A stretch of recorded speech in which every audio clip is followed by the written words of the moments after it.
കേരളം ചർച്ച ചെയ്യപ്പെടുന്ന വിഷയങ്ങളിൽ ഒന്ന് ദൈവികമായ അല്ലെങ്കിൽ മതപരമായ വിഷയം, ഒന്ന് പീഡന വിഷയം, രണ്ട് അതുപോലെ തന്നെ ആത്മീയമായതും എന്നാൽ അഴിമതിയുടെ പ്രശ്നമായിട്ടും കണക്കാക്കാവുന്നതാണ് ഒന്നാമത്തെ വിഷയം. ഒരു വിഷയം, ഇതിലേത് വിഷയങ്ങളാണ് നമ്മൾ പരിഗണിക്കേണ്ടത് എന്നുള്ളതാണ്. ഓരോ ദിവസം ചെല്ലുന്തോറും ആശയക്കുഴപ്പത്തിൻ്റെ ആഴം കൂട്ടുന്ന നടപടികളാണ് രാഷ്ട്രീയ കക്ഷികളുടെ ഭാഗത്തു നിന്നും, കോടതിയിൽ നിന്നും, പോലീസിൽ നിന്നും, മന്ത്രിമാരിൽ നിന്നും ഉണ്ടാകുന്നത്. ഇപ്പം കേരളത്തിലെ ജനങ്ങളെ മുഴുവൻ വിഡ്ഢിയാക്കാം, അല്ലെ വിഡ്ഢിയായിരിക്കും എന്നുള്ള, എല്ലാവരെയും എല്ലാ കാലത്തേക്കും വിഡ്ഢിയാക്കാൻ പറ്റില്ല എന്നുള്ള തത്വശാസ്ത്രം പോലും മറന്നിട്ട് എല്ലാവരെയും എല്ലാ കാലത്തേക്കും പടിവിഡ്ഢികളാക്കി നിലനിർത്താമെന്ന് ധരിച്ചു വച്ചായ ഒരു മുഖ്യമന്ത്രി, അതായത് പിണറായി വിജയൻ്റെ കീഴിലാണ് ഇവിടെ കാര്യങ്ങൾ മുമ്പോട്ട് പോകുന്നത്. ആരെല്ലാം എന്തെല്ലാം പറഞ്ഞാലും ഇപ്പോൾ അവസാന നിമിഷം പോലും മാറ്റങ്ങൾ വരുത്തേണ്ടി വരുന്നു. വളരെ ആരും ശ്രദ്ധിക്കപ്പെടാതെ അല്ലെങ്കിൽ കലാപരമായി ആസ്വദിച്ചിരുന്ന, അതിൻ്റെ തമാശ സറ്റയർ ഭംഗി കൊണ്ട് ആസ്വദിച്ചിരുന്ന ഒത്തിരി പാരഡി ഗാനങ്ങൾ മലയാളത്തിലുണ്ടായിട്ടുണ്ട്. വി ഡി രാജപ്പൻ തൊട്ട് പലരും പലതരത്തിലുള്ള പാരഡി ഗാനങ്ങൾ ഉണ്ടായിട്ടുണ്ട്. പണ്ട് കാലത്ത് ചെറുശ്ശേരിയും കുഞ്ചൻ നമ്പ്യാരും എല്ലാം പാരഡി ഗാനങ്ങൾ ഇഷ്ടംപോലെ എഴുതിയവരാണ്. ഈ പാരഡി ഗാനങ്ങളെ പോലും രാഷ്ട്രീയ ആയുധമാക്കുമ്പോൾ ഇത് ആദ്യമായിട്ട് കാണുന്ന പരിപാടിയാണ്. ഇപ്പോൾ കരുണാകരനെക്കുറിച്ച് അല്ലെങ്കിൽ എന്തിന് EMSനെ കുറിച്ച് അരി ചോദിച്ചാൽ ബെബ്ബപ്പ, തുണി ചോദിച്ചാൽ ബെബ്ബപ്പ, അരിയും തുണിയും ചോദിച്ചാൽ ബെബ്ബപ്പ വെടിവെക്കും. EMSൻ്റെ ശാരീരിക അതായത് വിക്കിനെ പരിഹസിച്ചുകൊണ്ട് ഇവിടുത്തെ കോൺഗ്രസ്സുകാർ വിളിച്ച മുദ്രാവാക്യമാണ്. അത്രയും വലിയ മോശമായ മുദ്രാവാക്യം ആരും വിളിച്ചിട്ടില്ല. ശാരീരികമായ അധിക്ഷേപണം, ബോഡി ഷേമിങ്ങാണ്. അന്നും കേസും ഒന്നും ആരും എടുത്തില്ല, EMS ഒന്നും എടുക്കാൻ പോയില്ല. പക്ഷെ ഇന്ന് ശബരിമലയിൽ ഒരു പാരഡി ഗാനം വന്നപ്പോൾ ആരാണ് സ്വർണം പൊക്കി, അതിലെ ഒറ്റ വാചകത്തിന് പ്രശ്നമുള്ളൂ, ആരാണ് സ്വർണം പൊക്കിയത് എന്നുള്ള ഒറ്റ വാചകത്തിൻ്റെ കാര്യത്തിൽ മാത്രമാണ്. സഖാക്കളാണ് അയ്യപ്പ, അപ്പോൾ സഖാക്കളാണ് സ്വർണം പൊക്കിയത് എന്നുള്ള സത്യം വിളിച്ചു പറഞ്ഞതിൻ്റെ പേരിൽ ആണ് ഈ സംഭവം ഉണ്ടായിരിക്കുന്നത്. ഒന്നുകൂടെ ആലോചിക്കുക, കുറച്ച് കിടന്നാലോചിക്കുക. ഇത് യഥാർത്ഥത്തിൽ ഉന്നം വെച്ചിരിക്കുന്ന ആരെയാണ്? ഇവർക്ക് ഇപ്പോൾ കേസെടുത്തിരിക്കുന്ന പാരഡി ഗാനത്തിനെതിരായി, അത് പാടിയവർക്കെതിരായി, അത് എഴുതിയവർക്കെതിരായി, അത് വീണ്ടും റിപ്പീറ്റ് ചെയ്ത് പാടിയവർക്കെതിരായി എല്ലാ കേസും ഗൗരിയാണ്. ഇതൊരു ഭയപ്പെടുത്തൽ മാത്രമല്ല, കേവലം ഭയപ്പെടുത്തലല്ല, ദൈവികമായത് മാറ്റി മറ്റ് സമൂഹത്തിലെ പ്രധാന വ്യക്തികളെ, പ്രമുഖന്മാരെ ആക്ഷേപിക്കുന്ന പാരഡി ഗാനങ്ങൾ നാളെ നിരോധിക്കാൻ പറ്റും. അതിൻ്റെ പേരിൽ കേസെടുക്കാൻ പറ്റും. ഇപ്പം നമ്മൾ ഏത് സോഷ്യൽ മീഡിയ നോക്കിയാലും പിണറായി വിജയനെ പരിഹസിച്ചുകൊണ്ട്, അല്ലെങ്കിൽ പിണറായി വിജയൻ്റെ മന്ത്രിസഭയെ പരിഹസിച്ചുകൊണ്ട് നൂറുകണക്കിന് പല തരത്തിലുള്ളതുണ്ട്. പിണറായി വിജയനെ വ്യക്തമായി പരിഹസിച്ചുകൊണ്ട് തന്നെ നാളെ ഈ വിഷയത്തിൽ ഇപ്പോഴത്തെ ശബരിമല അയ്യപ്പനെ കളിയാക്കി എന്ന് പറയുന്ന രീതിയിലുള്ള പാരഡി ഗാനം ആണ് പ്രശ്നമെങ്കിൽ അതിനെതിരായി കേസെടുത്ത് സക്സസ് ആയാൽ ഉറപ്പായിട്ടും നാളെ വരാൻ പോകുന്നത് പിണറായി വിജയനെ പരിഹസിച്ചല്ല കളിയാക്കത്തക്ക രീതിയിൽ, അല്ലെ അടുത്ത വർഷത്തെ ഒരു നേതാവിനെ, വീണാ ജോർജിനെ പോലും കളിയാക്കുന്ന രീതിയിൽ ഒരു പരസ്യം ഉണ്ടാകരുത് എന്ന്, അല്ലെങ്കിൽ ഒരു പാരഡി ഗാനങ്ങൾ ഉണ്ടാകരുത്, അല്ലെങ്കിൽ സാഹിത്യ സൃഷ്ടികൾ ഉണ്ടാകരുത് എന്ന് പിണറായി വിജയന് പറയാൻ പറ്റണമെങ്കിൽ ഇത് വിജയിക്കണം. അല്ലാണ്ട് ഇത് അയ്യപ്പനെ രക്ഷിക്കാനോ അയ്യപ്പനെ കളിയാക്കാനുള്ള പ്രതിഷേധം കൊണ്ടായിരിക്കില്ല. മറിച്ച് നാളെ തങ്ങൾക്കെതിരായി ഇപ്പോൾ യൂട്യൂബിലൊക്കെ ഉള്ള നിയന്ത്രണം, സെൻട്രൽ ഗവൺമെൻറ്, കേന്ദ്ര ഗവൺമെൻറ് കൊണ്ടുവരുന്ന പല നിയന്ത്രണങ്ങളും ഇവിടെ ആദ്യം നടപ്പാക്കുകയാണ്. ഫേസ്ബുക്ക് പോസ്റ്റിൽ നിരോധനം യൂട്യൂബിലുണ്ടാകുന്ന ആദ്യം നടപ്പാക്കുകയാണ്. ഭയങ്കരമായി പോയി രാഹുൽ ഈശ്വറിനെ പിടിച്ചകത്തിട്ടു. അതിന് പ്രധാനപ്പെട്ട പ്രതി ജാമ്യം നേടി പുറത്തു നടക്കുകയാണ്. കുഴപ്പമില്ല, രാഹുൽ ഈശ്വറിനെ എത്ര ദിവസം അകത്തിട്ടു. അപ്പം നിയമത്തിലെ ചില പഴുതുകൾ, ആ നിയമത്തിൻ്റെ വ്യവസ്ഥയായിട്ട് കോടതി ചെല്ലുമ്പോൾ കോടതിക്ക് ചിലപ്പോൾ ജാമ്യം കൊടുക്കാൻ പറ്റിയില്ലെന്ന് വരും.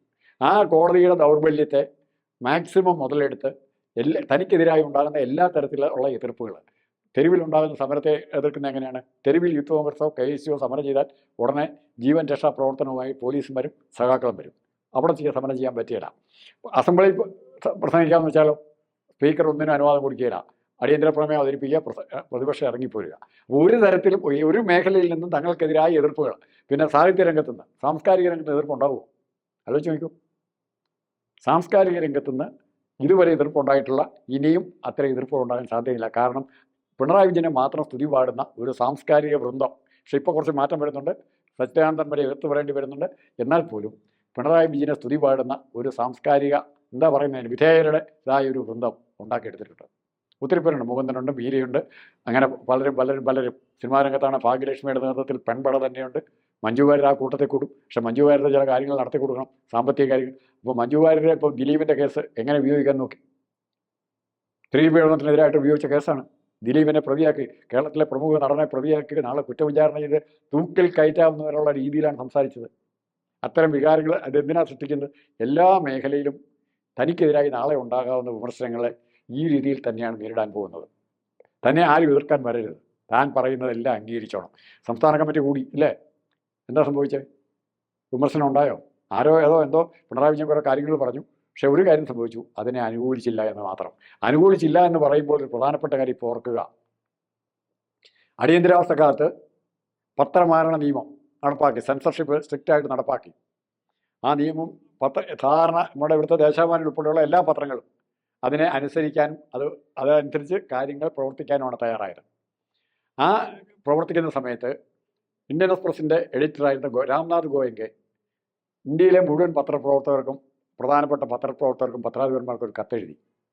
നിങ്ങൾക്ക് അടിയന്തരാവസ്ഥയെയും ഈ പത്രമാരണ നിയന്ത്രണത്തെയും എതിർക്കാൻ പറ്റിയില്ലെന്ന് വരാം, പക്ഷേ നിങ്ങൾക്കൊന്ന് ചെയ്യാം, നിങ്ങൾ അതിനെ അനുകൂലിക്കാതിരിക്കാം. നാളെ ഗവൺമെൻറ്റിന് ഇന്ദിരാഗാന്ധിയുടെ അടിയന്തരാവസ്ഥയ്ക്ക് അനുകൂലമായ ലേഖനം നിങ്ങൾക്ക് എഴുതാതിരിക്കാം. എതിരായിട്ട് എഴുതിയാൽ ചിലപ്പോൾ നിങ്ങൾ അകത്ത് പോകും. ഇപ്പോൾ കേരളത്തിലൊക്കെ ഓർമ്മ ശരിയാണെങ്കിൽ ഒറ്റ പത്രപ്രവർത്തകനെ അടിയന്തരാവസ്ഥ കാലത്ത് ലേഖനം പ്രസിദ്ധീകരിച്ചതിൻ്റെ പേരിൽ അറസ്റ്റ് ചെയ്തിട്ടുള്ളൂ. ഇന്ദിരയുടെ അടിയന്തരം ഇപ്പോഴും ഓർക്കുന്നു. പി രാജൻ മാതൃഭൂമിയിലുണ്ടായിരുന്നു, അറസ്റ്റ് ചെയ്തു.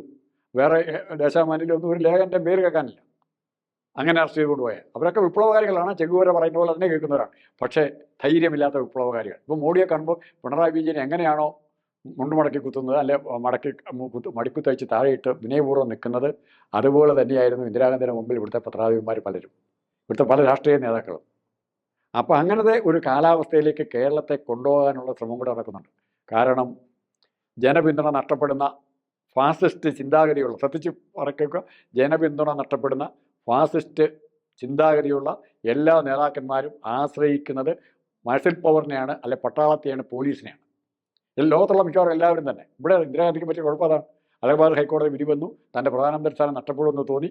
ആ തോന്നലിനെ, ആ ഭയത്തെ കൂടത്തിലുണ്ടായിരുന്ന ആർക്കേത്തവാൻ, ഫോട്ടദാർ തുടങ്ങിയവർ ഭയങ്കരമായിട്ട് ഊതി വീർപ്പിച്ചു.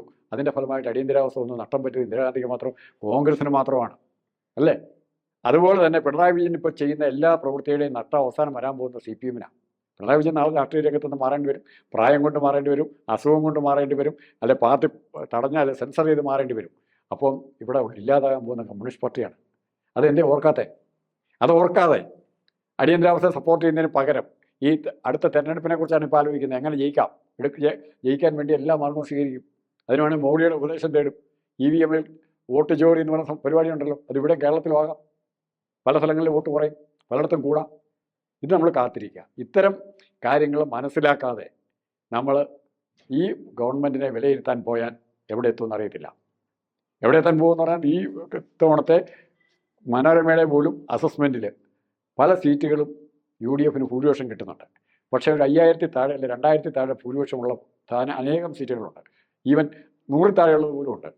അവിടങ്ങളിലെല്ലാം വോട്ടേഴ്സ് ലിസ്റ്റിലോ വോട്ട് ചെയ്യുന്ന സ്ഥലത്തോ കൗണ്ടിങ്ങിലോ എന്തെങ്കിലും സൂത്രപ്പണികൾ ഒപ്പിച്ചിട്ട്, മോഡിയുടെ ഒരു പടം വെച്ചിട്ട് സൂത്രപ്പണി ഒപ്പിച്ച് കഴിഞ്ഞാൽ അപ്രതീക്ഷിതമായി പല സീറ്റുകളും ഇടതുപക്ഷം ജയിക്കും.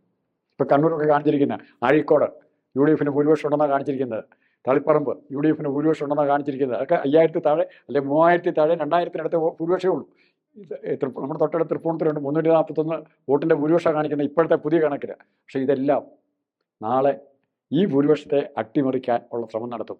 ഇതിനെ ജനാധിപത്യ ശക്തികൾ എങ്ങനെ പ്രതിരോധിക്കും? അതാണ് ഞാൻ പറഞ്ഞത്. എല്ലാ മാർഗങ്ങളുമാണ് ഉപയോഗിക്കുന്നത്. ഏത് തരത്തിലും തങ്ങൾക്കെതിരായിട്ടുള്ള വിമർശനങ്ങളെ ഇല്ലാതാക്കാനും ആ വിമർശനങ്ങളെ പ്രകടിപ്പിക്കാൻ അവസരം ഇല്ലാതാക്കിയാൽ തങ്ങൾക്ക് അനുകൂലമായുള്ള വികാരത്തെ പ്രകടിപ്പിക്കാൻ, അല്ലെ വോട്ടേഴ്സിനെ അവിടെ കൊണ്ടുവരാൻ, പല പ്രാവശ്യം വോട്ട് ചെയ്യിക്കാനോ കള്ളവോട്ട് ചെയ്യിക്കാനോ എന്തിനും തയ്യാറുള്ള ഒരു ഇത്തവണ കള്ളവോട്ട് ആരോപണം മുഴുവൻ എവിടെയാണ് വന്നത്? 90% കള്ളവോട്ട് ആരോപണം വന്നിരിക്കുന്നത് CPM-ൻ്റെ ഉരുക്ക് കോട്ടകളിലാണ്. വേറെ വോട്ട് ചെയ്യാൻ പറ്റിയിട്ടില്ല. നോമിനേഷൻ കൊടുക്കാൻ പോലും സമ്മതിക്കാത്ത സാഹചര്യമുണ്ട്. വൈഷ്ണവ സുരേഷിൻ്റെ കഥ നമുക്കറിയാം. ഉദ്യോഗസ്ഥന്മാരും ഗവൺമെൻറ്റും ചേർന്ന് എന്തെല്ലാം ചെയ്തു എന്ന്. അപ്പം അങ്ങനെ ഒരു ദയനീയമായ പരിതസ്ഥിതിയിലേക്ക് കേരളത്തെ തള്ളിവിടരുത്.